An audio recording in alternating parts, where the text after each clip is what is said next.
নমস্কার বন্ধুরা, কেমন আছো সবাই? আশা করি সকলে খুব ভালো আছো। আমরাও ভালো আছি।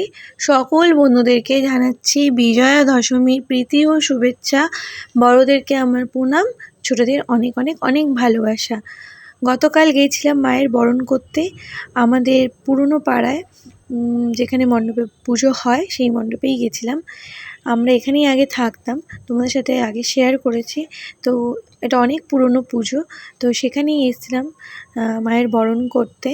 গতকাল তো বৃহস্পতিবার ছিল, তো আমি তাই ভেবেছিলাম হয়তো ভাসান হবে না, কিন্তু বর বলল যে না, রাতে 12টার পরে নাকি ওরা প্রতিমা বিসর্জন দিয়ে দেবে। তাই চলে আসলাম মায়ের বরণ করতে। মনের মধ্যে অনেক কষ্ট, মানে কি আর বলবো। 4টে দিন যে কী করে চলে গেল বুঝতে পারলাম না। আবারও একটা বছরের অপেক্ষা, তারপর আবার মা আসবে।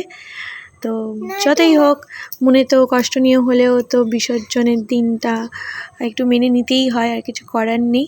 তো আমার মেয়েও এখানে আমাকে বলছিল ও সিঁদুর লাগাবে, তাই ওকেও দিচ্ছিলাম যে নাও তুমি তাহলে লাগিয়ে দাও। এই দেখো, ও আবার ওইদিকে গিয়ে লক্ষ্মী ঠাকুর না, মনে হয় সরস্বতী ঠাকুরকে মনে হয় সিঁদুর দিচ্ছিল। যাই হোক বন্ধুরা, তোমাদের কেমন লাগলো ভিডিওটা অবশ্যই কিন্তু কমেন্টস করে জানিও। চলো আজকের মতো সবাইকে টাটা বাই বাই জানাচ্ছি। তার আগে আমার মেয়েও বিজয়া দশমী জানাবে, শুনে নাও।